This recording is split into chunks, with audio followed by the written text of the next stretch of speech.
How to rewire your brain after a breakup. This is the topic of today's video.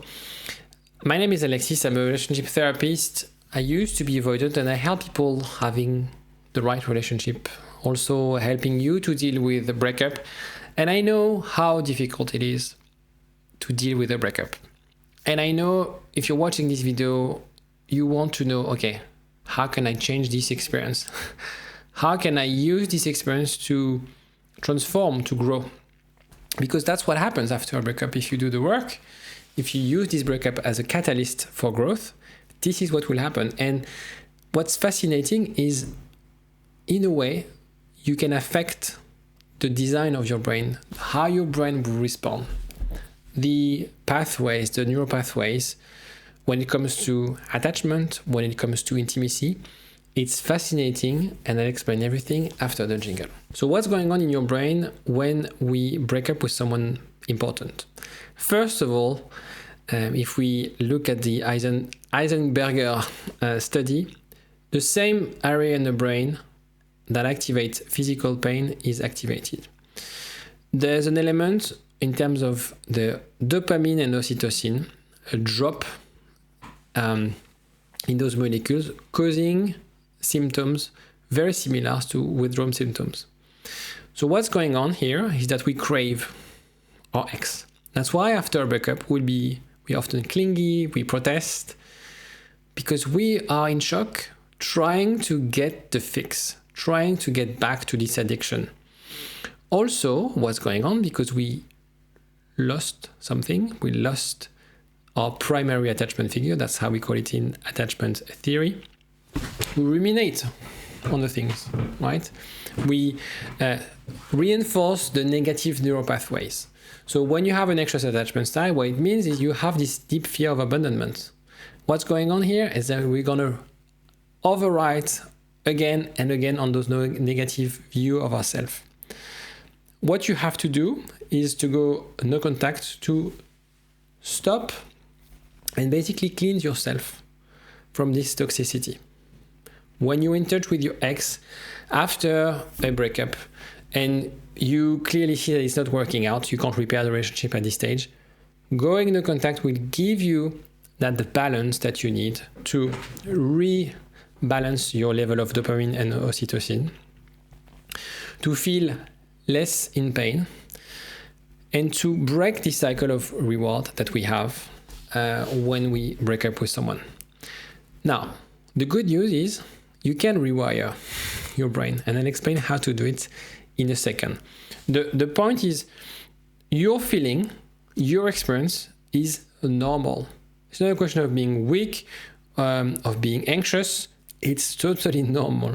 The thing is, if you do the right things and if you have the right structure, the right mindset, you will change how your brain reacts, and therefore you will change your own experience of this breakup. Step number one, you cut the dopamine loop. So as I discussed before, we have this reward system.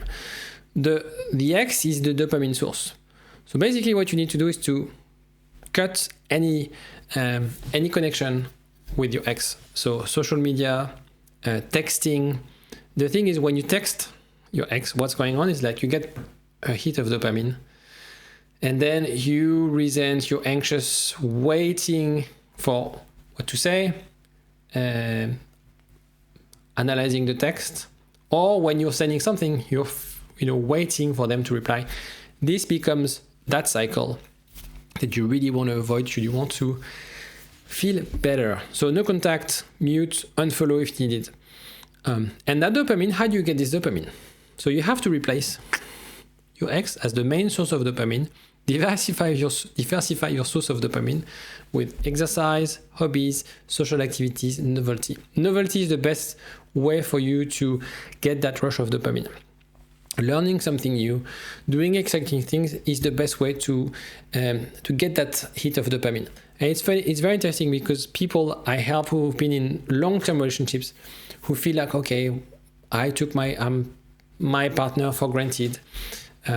The routine is killing our relationship. It's usually about doing new things with your partner that will spark that dopamine and also spark this excitement. So that's what you have to do right now. Obviously, the first few weeks are the hardest. The first few weeks are the hardest because you need to adapt from a situation, a relationship where you had this primary attachment figure that you trusted, that you relied on, that is now gone. And so you need to readapt yourself to this new reality.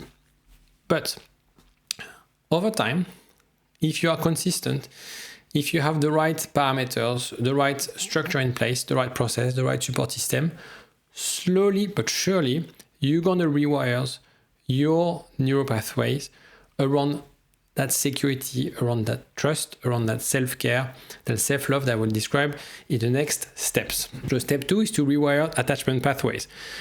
In the book Attached, Levin and Heller mentioned that the breakups feel like attachment loss. Again, so we have this deep attachment with our primary attachment figure. We lose this primary attachment figure after a breakup. If you have an anxious attachment style, the way you will experience this is going to obsess. Avoidant, you suppress. Obsess or suppress. None of them are the healthy way to deal with things. Obviously, the avoidant feel less in pain than anxious, I'm not gonna lie, but that's not gonna be helping them to learn anything, to actually feel better, because there's gonna be a delay in their response. How you can address this? Journaling, by reprocessing the experience. Journaling is something that I do with my clients on WhatsApp, basically. So if you don't know exactly what to start, where to start, what to do, have a chat with me. There's a link in the description to book a call before joining WhatsApp, where we will discuss that and I will explain the value of journaling. Self-soothing, so meditation, deep breathing, grounding technique. There's plenty of things online, apps, etc. It's basically being the present moment. Rather than ruminating, thinking about the past, thinking about things you can't control, it's about like how can you ground yourself to the present moment. And social connection. A therapist, even the best therapist, will never replace your friends. So it's very important to nurture those social interactions.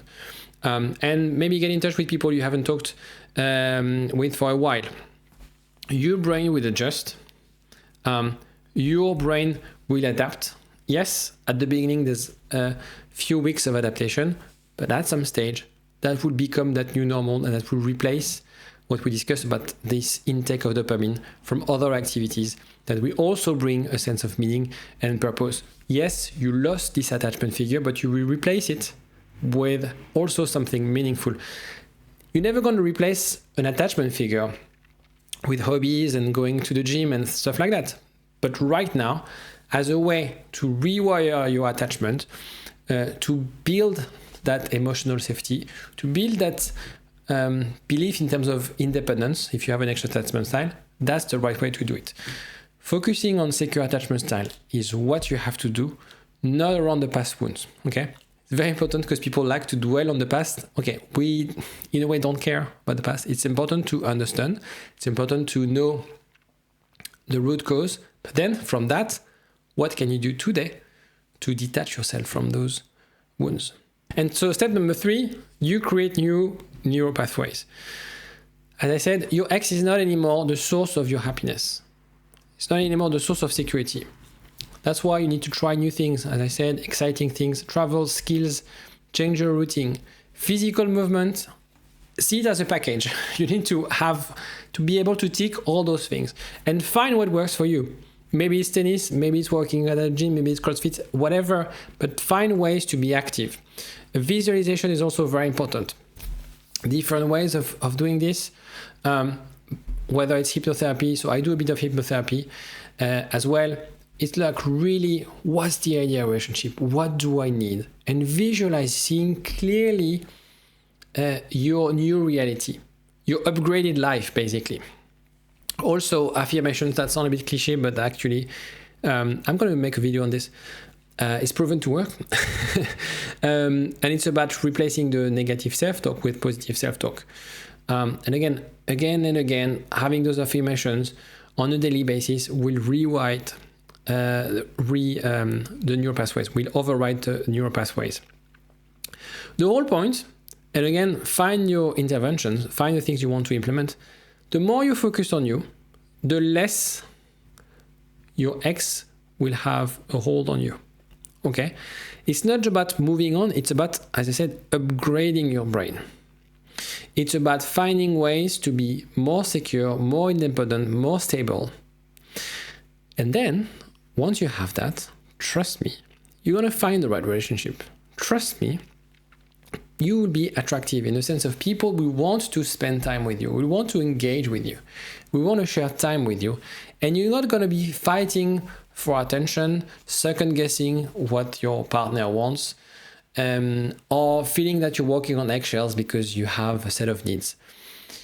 You are not broken.